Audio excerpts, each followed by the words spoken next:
Hi friends, happy Dasara. ಹೇಗಿದ್ದೀರಾ? ನಾನು ನೋಡಿ ಇವತ್ತು ನಮ್ಮ ಮನೆಯಲ್ಲಿ ಯಾವ ಥರ ಪೂಜೆ ಮಾಡ್ತೀವಿ ದಸರಾದಲ್ಲಿ ಅಂತ ತೋರಿಸ್ತಾ ಇದ್ದೀನಿ. ನೋಡಿ ಹೇಗಿದೆ ಅಂತ. ಇನ್ನು ವಿಡಿಯೋನ ನೋಡಿ ಕಾಮೆಂಟ್ ಮಾಡಿ, ಲೈಕ್ ಮಾಡಿ, ಸಬ್ಸ್ಕ್ರೈಬ್ ಮಾಡಿ. ಮಾಡಿಲ್ಲ ಅಂದರೆ ಸಬ್ಸ್ಕ್ರೈಬ್ ಮಾಡ್ಕೊಳ್ಳಿ, ಮತ್ತು ಸ್ಕಿಪ್ ಮಾಡಬೇಡಿ ಆಯಿತಾ. ವಿಡಿಯೋನ ಪೂರ್ತಿ ನೋಡಿ. ಮತ್ತು ತುಳಜಾ ಭವಾನಿ ನಾವು ಯಾವ ಥರ ಪೂಜೆ ಮಾಡ್ತೀವಿ, ಯಾವ ಥರ ಮನೆಯಲ್ಲಿ ಸ್ಥಾಪನೆ ಮಾಡ್ತೀವಿ ಅಂತ ಹೇಳ್ತಾ ಇದ್ದೀನಿ. ನೋಡಿ ಇದು 7 ಡೇಸ್ ಪೂಜೆ ಇದೆ. ಈ ಪೂಜೆ ಎಲ್ಲ ಹೇಗೆ ಮಾಡ್ತಾಯಿದ್ದೀವಿ ಅಂತ ತೋರಿಸ್ತಾ ಇದ್ದೀನಿ ನೋಡಿ. ಇವಾಗ ನಾವು ಎಲ್ಲ ಪೂಜೆ ಮಾಡಿಕೊಂಡು ಈ ಥರ ಎಲ್ಲ ಸಸಿ ಬರುತ್ತೆ ಅಂದರೆ ಎಲ್ಲ ದವಸ ಧಾನ್ಯಗಳು ತೊಗೊಂಡು ಏನು ಮಾಡ್ತೀವಿ ಅಂದರೆ ಹೊಲದಲ್ಲಿರೋ ಮಣ್ಣು ತರ್ತೀವಿ, ಕರಿ ಮಣ್ಣು ತಂದು, ಕಪ್ಪು ಮಣ್ಣು ತರ್ತೀವಿ, ತಂದು ಅದರಲ್ಲಿ ಇವೆಲ್ಲ ದವಸ ಧಾನ್ಯಗಳೆಲ್ಲ ಹಾಕ್ಕೊಂಡು ಒಂದು ಮುತ್ತಲ ಎಲೆ ಅಂತ ಇರುತ್ತೆ. ನಿಮ್ಮ ಕಡೆ ಇದನ್ನೆಲ್ಲ ಗೊತ್ತಿಲ್ಲ, ನಮ್ಮ ಕಡೆ ಮುತ್ತಲ ಎಲೆ ಮೇಲೆ ಎಲ್ಲ ಇದು ಅವೆಲ್ಲ ಮಣ್ಣು ಹಾಕಿ, ಮಣ್ಣಲ್ಲಿ ದವಸ ಧಾನ್ಯ ಹಾಕಿ ಈ ಥರ ಫಸ್ಟ್ ಡೇನೇ ಸ್ಥಾಪನೆ ಮಾಡ್ತೀವಿ. ಇದು 10 ಡೇಸ್ ಇರುತ್ತೆ ಪೂಜೆ. ಹಾಗಾಗಿ 10 ಡೇಸ್ ಪೂಜೆ ಮಾಡ್ತೀವಿ. 10 ಡೇಸು ಬರುತ್ತೆ ವರ್ಷದಲ್ಲಿ, 9 ಡೇಸು ಬರುತ್ತೆ, 10 ಡೇಸು ಬರುತ್ತೆ. ಹಾಗೆ ಬಂದಾಗ ಈ ಥರ ನಾವು ಪೂಜೆ ಮಾಡಿಕೊಂಡು ಸ್ಥಾಪನೆ ಮಾಡ್ತೀವಿ.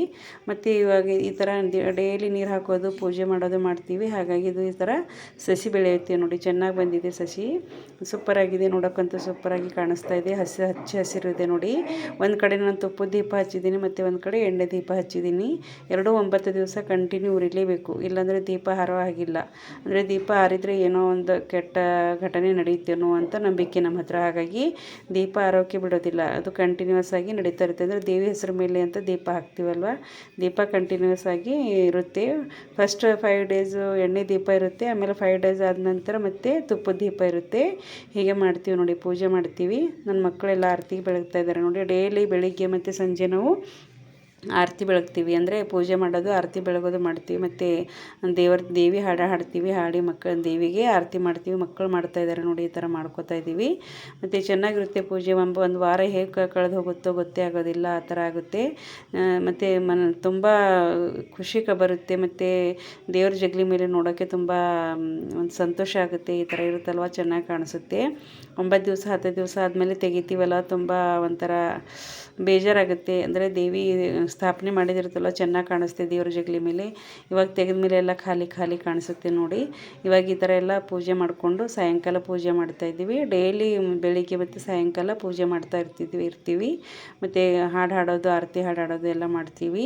ಇವಾಗ ಈ ಥರ ಮಾಡಿಕೊಂಡು ಎಲ್ಲ ಭಜನೆ ಗಿಜನೆ ಎಲ್ಲ ಮಾಡ್ತೀವಿ ನೋಡಿ.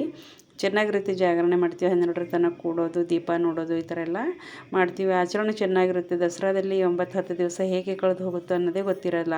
ಮತ್ತು ದೇವಿಗೆ ಡೈಲಿ ಒಂದೊಂದು ಥರ ಡಿಶ್ಶು ಊಟ, ಸ್ವೀಟ್ ಅಡುಗೆ ಮಾಡಿ ಕೊಡ್ತೀವಿ. ಒಂದು ದಿವಸ ಪಾಯಸ, ಒಂದು ದಿವಸ ಹೋಳಿಗೆ, ಒಂದು ದಿವಸ ಚಪಾತಿಯಲ್ಲಿ ಬೆಲ್ಲ ಹಾಕಿ ಮಾಡೋದು. ಈ ಥರ ಡೈಲಿ ಒಂದು ಡಿಶ್ ಮಾಡಿ, ಸ್ವೀಟ್ ಮಾಡಿ ನೈವೇದ್ಯ ತೋರಿಸೋದು. ಮತ್ತು ಊದು ಗುಗ್ಗುಳು ಅಂತ ಸಿಗುತ್ತೆ ನಮ್ಮ ಕಡೆ, ಅದು ಊದು ಗುಗ್ಗುಳಂದು ಬೆಂಕಿ ತರ್ತೀವಿ, ಬೆಂಕಿಯಲ್ಲಿ ಹಾಕಿ ಊದು ಗುಗ್ಗುಳು ಅರ್ಪಣೆ ಮಾಡ್ತೀವಿ.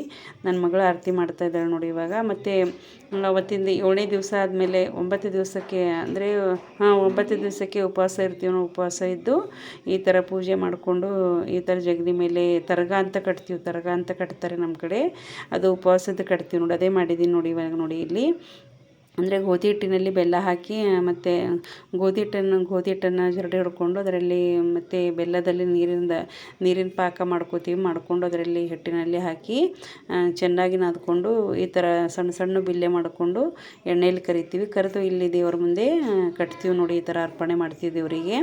ಇವಾಗ ಇದ್ರಾಗ ಬೆಂಕಿಯಲ್ಲಿ ಊದು ಹಾಕಿದ್ದೀನಿ ನೋಡಿ. ಊದು ಹಾಕಿ ದೇವರಿಗೆಲ್ಲ ತೋರಿಸ್ತೀವಿ. ಮನೆಯಲ್ಲೆಲ್ಲ ತುಂಬ ಎಲ್ಲ ಕಡೆಯೂ ಊದಿನ ವಾಸನೆ ಎಲ್ಲ ಕಡೆಯೂ ಮಾಡ್ತೀವಿ. ಮತ್ತು ಕಬ್ಬು ತರ್ತೀವಿ ದೇವರಿಗೆ. ಕಬ್ಬು ಬೇಕೇ ಬೇಕು, ಯಾಕಂದರೆ ತರಗ ಕಟ್ಟೋ ದಿವಸ ಕಬ್ಬಿಂದು ಪೂಜೆ ಮಾಡಲೇಬೇಕು. ಹಾಗಾಗಿ ಕಬ್ಬು ತರಿಸ್ತೀವಿ ನೋಡಿ. ಕಬ್ಬು ಕಟ್ಟಿದ್ದೀವಿ ನೋಡಿ. ನನ್ನ ಮಗ ಆರತಿ ಮಾಡ್ತಾನೆ. ಇದು ಆರತಿ ಅಂದರೆ ಇದು 9 ಸಣ್ಣ ಸಣ್ಣ ಹಿಟ್ಟಿಂದ ಕುಳ್ಳಿ ಮಾಡ್ತೀವಿ. ಕುಳ್ಳಿ ಮಾಡಿ ದಿವಿಗೆ ಮಾಡ್ತೀವಿ. ದಿವಿಗೆ ಮಾಡಿ ಅದರಲ್ಲಿ ತುಪ್ಪದ ದೀಪ ಹಚ್ತೀವಿ. 9 ಕುಳ್ಳಿ ಮಾಡಿ 9 ಕುಳ್ಳಿಲಿ ದೀಪ ಹಚ್ತೀವಿ, ತುಪ್ಪದ ದೀಪ ಹಚ್ತೀವಿ. ಮತ್ತು ಅವತ್ತು ಸಾಯಂಕಾಲನೇ ಉಪವಾಸ ಇದ್ದು, ನಾನು ಉಪವಾಸ ಇರ್ತೀನಿ. ಉಪವಾಸ ಇದ್ದು ಈ ಥರ ತರಗ ಮಾಡಿ ಕಟ್ಟಿ ಆರತಿ ಮಾಡಿ ಬೆಳಗ್ತೀವಿ. ಬೆಳಗ್ಗೆ ನೈವೇದ್ಯ ತೋರಿಸ್ತೀವಿ. ನೈವೇದ್ಯ ತೋರಿಸಿ ಪೂಜೆ ಮಾಡಿ ಮುಗಿಸ್ತೀವಿ ನೋಡಿ. ಇದು ಈ ರೀತಿ ಇರುತ್ತೆ. ಅಂದರೆ ನಾಳೆ ನಮ್ಮದು ಮಹಾನವಮಿ ಇರುತ್ತಲ್ವ, ಇವತ್ತಿನ ದಿವಸ ಮಾಡ್ತೀವಿ. ಇದು ನಾಳೆ ಮಹಾನವಮಿ ಅಂದರೆ ಇವತ್ತಿನ ದಿವಸ ಇದು ಮಾಡ್ತೀವಿ ನೋಡಿ. ನಾವು ಪೂಜೆ ಎಲ್ಲ ಮಾಡ್ತೀವಿ. ಸಸಿ ತುಂಬ ಚೆನ್ನಾಗಿ ಬಂದಿದೆ, ತುಂಬ ಖುಷಿ ಆಯ್ತು ನೋಡಿ ನನಗೆ. ನಾನೇ ಸಸಿ ಹಾಕಿದ್ದು, ಹಾಗಾಗಿ ನನಗೆ ನನ್ನ ಕೈಯಿಂದ ಬರುತ್ತೋ ಇಲ್ಲೋ ಅಂತ ಸ್ವಲ್ಪ ಇದು ಆಗಿತ್ತು. ಆದರೆ ಚೆನ್ನಾಗಿ ಬಂದಿದೆ, ಸಸಿ ಸೂಪರಾಗಿ ಬಂದಿದೆ ನೋಡಿ. ನೋಡೋಕೆ ಎರಡು ಕಣ್ಣು ಸಾಲೋದಿಲ್ಲ, ಆ ಥರ ಆಗಿಬಿಟ್ಟಿದೆ ನೋಡಿ. ಇದು ದರ್ಗ ಅಂತ ಕಟ್ತೀವಿ ನೋಡಿ ಈ ಥರ. ಮತ್ತು ಎಲ್ಲ ದೇವಿಗೆ ಜಡೆ ಅಂತ ಮಾಡೋದು, ಬಳೆ, ಕಾಲುಂಗುರ, ತಾಳಿ, ಮತ್ತು ಹಣಿಗೆ, ಮತ್ತು ಎಲೆ ಅಡಿಕೆ, ಈ ಥರ ಎಲ್ಲ ಹಿಟ್ಟಿನಿಂದನೇ ತಯಾರು ಮಾಡ್ತೀವಿ. ಎಲ್ಲ ಮಾಡಿ ದೇವಿಗೆ ಅರ್ಪಣೆ ಮಾಡ್ತೀವಿ ನೋಡಿ. ಇಲ್ಲಿ ಈ ಥರ ಚೆನ್ನಾಗಿ ಮಾಡ್ಕೊಂಡಿದ್ದೀವಿ. ಸೂಪರಾಗಿರುತ್ತೆ, ಪೂಜೆ ಮಾಡೋಕ್ಕೂ ಚೆನ್ನಾಗಿರುತ್ತೆ. ನಿಮ್ಮ ಕಡೆ ಹೇಗೆ ಮಾಡ್ತೀರೋ ಗೊತ್ತಿಲ್ಲ, ಬಟ್ ನಮ್ಮ ಕಡೆ ಅಂತೂ ನಾವು ಈ ಥರ ಆಚರಣೆ ಮಾಡ್ತೀವಿ. ದಸರಾ ಮತ್ತು ದೀಪಾವಳಿ ಹಬ್ಬದಲ್ಲಿ ತುಂಬ ಟೈಮ್ ಹೋಗಿದೆ ಗೊತ್ತಾಗಲ್ಲ, ಅಷ್ಟೇ ಎಲ್ಲ ಎಂಜಾಯ್ಮೆಂಟ್ ಮಾಡ್ತೀವಿ. ಮತ್ತು ಪೂಜೆ ಆರಾಧನೆ ಎಲ್ಲ ನಡೀತಾ ಇರುತ್ತೆ ಮನೆಯಲ್ಲಿ, ಚೆನ್ನಾಗಿ ಅನಿಸುತ್ತೆ. ಹೀಗಾಗಿ ಮಾಡ್ತೀವಿ. ದಸರಾ ಹಬ್ಬದಲ್ಲಿ ಒಂದು ವಾರ ನಾವು ಫುಲ್ ಬ್ಯುಸಿಯಾಗಿಬಿಡ್ತೀವಿ. ಯಾಕಂದರೆ ಪೂಜೆ ಇರುತ್ತಲ್ಲ, ಪೂಜೆ ಮಾಡೋದು, ಈ ಥರ ದೀಪ ಹಾಕೋದು, ಆರತಿ ಮಾಡೋದು, ಈ ಥರ ಎಲ್ಲ ಮಾಡೋದಂದರೆ ಚೆನ್ನಾಗಿರುತ್ತೆ. ಯಾವಾಗ ಡೇ ಹೋಗುತ್ತೋ ಯಾವಾಗ ನೈಟ್ ಬರುತ್ತೆ ಅಂತಲೇ ಗೊತ್ತಾಗೋದಿಲ್ಲ. ಮತ್ತು ತುಪ್ಪ ಎಣ್ಣೆನ ದೀಪನ ಮೇಲೆ ಬಂದು ನೋಡ್ತಾ ಇರ್ತೀವಿ, ಯಾರೋ ಹಾಗೆ ಬಿಡೋಕ್ಕೆ ಬಿಡಲ್ಲ. ಮರುದಿವಸ ಮಾಡ್ತೀವಿ ನೋಡಿ, ಮಹಾನವಮಿ ಪೂಜೆ ಅಂತ ಮಾಡ್ತೀವಿ. ಮಹಾನವಮಿ ದಿವಸ ಈ ಥರ ಪೂಜೆ ಮಾಡ್ತೀವಿ. ಮತ್ತು ಇವ್ರು ಇರ್ತಾರಲ್ವ, ಇವರು ಅವ್ರ ಹತ್ರ ಒಂದು ಬುಟ್ಟೆ ಇರುತ್ತೆ, ಅಡುಗೆ ಅಂತ ಇರುತ್ತೆ. ಅದು ತುಳಜಾಪುರದಿಂದ ತಂದಿರ್ತಾರೆ. ನಮ್ಮಲ್ಲಿ ಮಹಾರಾಷ್ಟ್ರದಲ್ಲಿ ತುಳಜಾಪುರ ಅಂತ ಪ್ರಸಿದ್ಧವಾದ ಅಂಬಾಬಾಯಿ ಟೆಂಪಲ್ ಇದೆ, ಅಲ್ಲಿಂದ ತಂದಿರ್ತಾರೆ. ಇದರಲ್ಲಿ ನೈವೇದ್ಯ ಎಲ್ಲ ಅರ್ಪಣೆ ಮಾಡಿ ಅವತ್ತಿನ ದಿವಸ ದೇವಿ ಘಟ ಅಂದರೆ ದೇವಿಗೆ ಅಂದರೆ ಪೂಜೆ ಮಾಡಿ ದೇವಿನ ಎಬ್ಬಿಸ್ತೀವಿ. ಇಲ್ಲಿ ನೋಡಿ, ಇವಾಗ ಅವರಿಗೆಲ್ಲ ಪೂಜೆಗೆ ಎಲ್ಲ ಎಣ್ಣೆಗೆ ದೀಪ ಕೊಡಬೇಕು, ಮತ್ತು ಅರಿಶಿಣ ಕುಂಕುಮ ಕೊಡಬೇಕು, ಮತ್ತು ನಾವೇನು ಅಡುಗೆ ಮಾಡಿರ್ತೀವಿ ಅಡುಗೆ ನೈವೇದ್ಯ ಕೊಡಬೇಕು ಅವರಿಗೆ. ಈ ಥರ ಎಲ್ಲ ಮಾಡ್ತಾಯಿದ್ದೀವಿ ನೋಡಿ, ಪೂಜೆ ಮಾಡ್ತಾಯಿದ್ದೀವಿ. ಅಡುಗೆ ಪೂಜೆ ಅಂತ ಮಾಡ್ತೀವಿ, ಅಡುಗೆ ಅಂತಾರೆ ಇದಕ್ಕೆ. ಇದ್ರ ಪೂಜೆ ಮಾಡ್ತಾಯಿದ್ದೀವಿ ನೋಡಿ ಅವರಿಗೆ. ಮತ್ತು ಬೆಲ್ಲ, ಕಡಲೆಬೇಳೆ, ಮತ್ತು ಗೋಧಿ ಹಿಟ್ಟು, ಅಕ್ಕಿ, ಎಣ್ಣೆ, ಉಪ್ಪು, ಖಾರ, ಈರುಳ್ಳಿ, ಮತ್ತು ಮೆಣಸಿನ್ಕಾಯಿ, ಈ ಥರ ಹುಣಸೆಹಣ್ಣು ಎಲ್ಲ ಅವರಿಗೆ ಅರ್ಪಣೆ ಮಾಡ್ತೀವಿ, ಕೊಡ್ತೀವಿ ಅವರಿಗೆಲ್ಲ. ನೋಡಿ ಇಲ್ಲಿ ಹಾಕ್ತಾಯಿದ್ದೀನಿ ನೋಡಿ, ನಾನು ಇವಾಗ ಅಕ್ಕಿ ಕೊಡ್ತಾಯಿದ್ದೀನಿ, ಈ ಕಡೆ ಕಡಲೆಬೇಳೆ ಇದೆ. ಈ ಥರ ಎಲ್ಲ ಅವರಿಗೆಲ್ಲ ಬೇರೆ ಬೇರೆ ಡಿಶ್ ಎಲ್ಲ ಕೊಟ್ಟು ಅವರಿಗೆಲ್ಲ ಅಡುಗೆ ಅಂತ ತುಂಬ್ತೀವಿ. ಇದು ಅಡುಗೆ ತುಂಬ ಪ್ರಸಿದ್ಧ, ತುಳಜಾಪುರದಲ್ಲಿ ತುಂಬ ಮಾಡ್ತಾರೆ ಇದು. ನಾವು ಹೋಗಿಲ್ಲ ತುಳಜಾಪುರಕ್ಕಂತ, ಇಲ್ಲಿ ಮನೆಯಲ್ಲೆಲ್ಲ ಮಾಡ್ತಾಯಿದ್ದೀವಿ, ವರ್ಷಕ್ಕೆ ಮಾಡ್ತೀವಿ. ಇದು ಚೆನ್ನಾಗಿರುತ್ತೆ ಮಾಡೋಕ್ಕೂ ನೋಡಿ. ಮತ್ತು ಇವಾಗೆಲ್ಲ ಅವರಿಗೆಲ್ಲ ನಾನು ಕೊಡ್ತಾಯಿದ್ದೀನಿ. ಅದೆಲ್ಲ ಕೊಟ್ಟು, ಇದು ಅಡುಗೆ ಅಂತಿರುತ್ತಲ್ಲ, ಅಡುಗೆಗೆಲ್ಲ ಪೂಜೆ ಮಾಡಬೇಕು. ಪೂಜೆ ಮಾಡಿ ಅರಿಶಿಣ ಕುಂಕುಮ ಎಲ್ಲ ಹಚ್ಚಿ ಮತ್ತು ನೈವೇದ್ಯ ಅರ್ಪಣೆ ಮಾಡ್ತಾಯಿದ್ದೀನಿ ನೋಡಿ. ಇವಾಗ ಅವರಿಗೆಲ್ಲ ನಾವೆಲ್ಲ ಮನೆಯಲ್ಲೆಲ್ಲ ಏನೋ ಅಡುಗೆ ಮಾಡಿರ್ತೀವಿ ಎಲ್ಲ ಅವ್ರಿಗೆ ಕೊಡಬೇಕು. ಅಂದರೆ ಹೋಳಿಗೆ ಮಾಡಿರ್ತೀವಲ್ಲ, ಹೋಳಿಗೆ ಅಡುಗೆನೂ ಕೊಡಬೇಕು, ಮತ್ತು ಎಲ್ಲ ಅವರಿಗೆ ಕೊಡಬೇಕು. ನೈವೇದ್ಯ ಕೊಡ್ತೀವಲ್ಲ ಅವ್ರಿಗೆ ಅಡುಗೆ ತುಂಬೋದಂತ ಮಾಡ್ತೀವಿ. ಇದು ಮಾಡಲೇಬೇಕು, ಇಲ್ಲಾಂದರೆ ನಾವು 9 ದಿವಸ ಮಾಡಿದ್ದು ಎಲ್ಲ ವ್ಯರ್ಥ ಆಗುತ್ತೆ. ಹಾಗಾಗಿ ಇದು ಮಾಡಲೇಬೇಕು, ಹಾಗಾಗಿ ಮಾಡ್ತೀವಿ. ಇದು ನೋಡಿ ಇವರಿಗೆಲ್ಲ ಕೊಡ್ತಾಯಿದ್ದೀನಿ ನೋಡಿ, ಇದರಲ್ಲೆಲ್ಲ ತುಂಬ್ತಾಯಿದ್ದೀನಿ. ಇದು ಅಡುಗೆ ಅಂತಿರುತ್ತಲ್ವ, ಇದರಲ್ಲೆಲ್ಲ ತುಂಬ್ತಾಯಿದ್ದೀನಿ. ಇದು ತುಂಬಿ ಅವ್ರಿಗೆ ಕಾಲು ಬಿದ್ದು ನಮ್ದು ಏನಾದರೂ ತಪ್ಪಾದರೂ ಕ್ಷಮೆ ಮಾಡು ತಾಯಿ ಅಂತ ಬೇಡ್ಕೊಂಡು ಅರ್ಪಣೆ ಮಾಡಿ ಆಮೇಲೆ ಉಪವಾಸ ಬಿಡ್ತೀವಿ ನಾವು. ಇವಾಗ ನೋಡಿ ಅವರಿಗೆಲ್ಲ ನಾನು ಅಡುಗೆ ಮಾಡಿದ್ದೀನಿ, ಎಲ್ಲ ಅವರಿಗೆ ಕೊಡ್ತಾಯಿದ್ದೀನಿ ನೋಡಿ. ಹೋಳಿಗೆ ಮತ್ತು ಭಜೆ, ಪಾಪಡಿ ಎಲ್ಲ ಮಾಡಿದ್ದೀನಲ್ಲ, ಅದು ಕೊಡ್ತಾಯಿದ್ದೀನಿ. ಮತ್ತು ಅನ್ನ ಸಾಂಬಾರೆಲ್ಲ ಕೊಡ್ತಾಯಿದ್ದೀನಿ. ಮತ್ತು ಇವಾಗ ಟ್ಯಾಂಗ್ ಹೊಡೆದು ಟ್ಯಾಂಗನ್ನು ಅರ್ಧ ಕೊಡ್ತೀವಿ ಅವರಿಗೆ. ಈ ಥರ ಚೆನ್ನಾಗಿ ಮಾಡ್ತೀವಿ, ಚೆನ್ನಾಗಿರುತ್ತೆ. ಅಂದರೆ ಒಂದು ದಸರಾ ಒಂಥರ ಒಳ್ಳೆ ಫೆಸ್ಟಿವಲ್ ಅನಿಸುತ್ತೆ ನನಗೆ, ಯಾಕಂದರೆ ಎಲ್ಲ ಆಚರಣೆಗಳು ಮಾಡೋಕ್ಕೂ ಸಿಗುತ್ತೆ ಇದರಲ್ಲಿ. ಇವಾಗ ಅವ್ರಿಗೆ ಆರತಿ ಮಾಡ್ತೀವಿ, ಆರತಿ ಮಾಡಿಕೊಂಡು 5 ರೂಪಾಯಿ 10 ರೂಪಾಯಿ ಈ ಥರ ಅವ್ರ ಬುಟ್ಟಿಯಲ್ಲಿ ಹಾಕಿಬಿಡ್ತೀವಿ. ಹಾಕಿಬಿಟ್ಟು ನಮಸ್ಕಾರ ಮಾಡ್ತೀವಿ. ನಮಸ್ಕಾರ ಮಾಡಿಕೊಂಡು ಅವರೊಂದು ಬೇವಿನ ತಪ್ಪಲಿರುತ್ತೆ ಅವ್ರ ಕಡೆ, ಬೇವಿನ ತಪ್ಪಲಿಂದ ನಮಗೆ ಯಾವ ರೀತಿ ಆಶೀರ್ವಾದ ಮಾಡ್ತಾರೆ ಅಂತ ನೋಡಿ. ಇಲ್ಲಿ ನಿಮ್ಮ ಕಡೆ ಹೇಗೆ ಮಾಡ್ತೀರೋ ಅನ್ನೋ ಗೊತ್ತಿಲ್ಲ, ನಮ್ಮ ಕಡೆ ಅಂತೂ ಆಚರಣೆ ಚೆನ್ನಾಗಿರುತ್ತೆ. ಮತ್ತು ಅವ್ರ ಹತ್ರ ಹೋಗಿ ಜೋಗ ಬೇಡ್ತೀವಿ. ಜೋಗ ಅಂತಂದರೆ ನಮಗೆ ಜೋಗ ಕೊಡಿ ತಾಯಿ ಅಂತ ಬೇಡ್ತೀವಿ. ಅವ್ರು ಜೋಗ ಕೊಡ್ತಾರೆ, ಅವ್ರ ಹತ್ರ ಏನಿದೆ ಅದು ಜೋಗ ಕೊಡ್ತಾರೆ. ಅವ್ರ ಹತ್ರ ಜೋಗ ಪಡ್ಕೊಂಡು ಮತ್ತು ಅವರಿಗೆ ವಾಪಸ್ ಕೊಟ್ಬಿಡ್ತೀವಿ.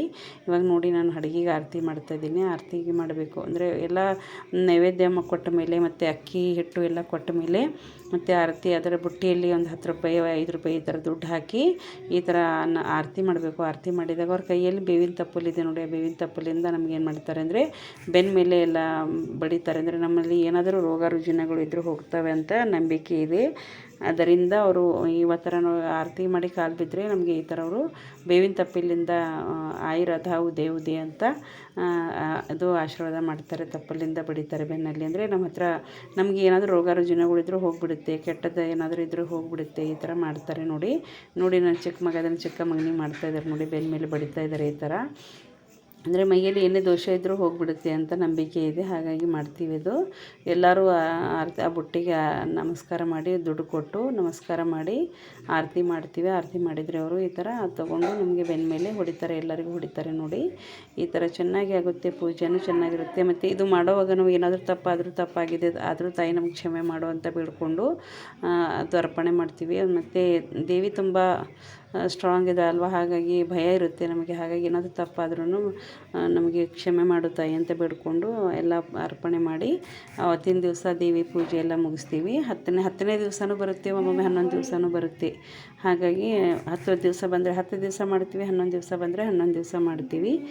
ಇದು ಮತ್ತು ಹೇಗಿದೆ ಅಂತ ನೋಡಿ, ಸ್ಕಿಪ್ ಮಾಡಿದೆ ನೋಡಿ, ಮತ್ತು ಲೈಕ್ ಮಾಡಿ, ಕಮೆಂಟ್ ಮಾಡಿ. Thank you very much.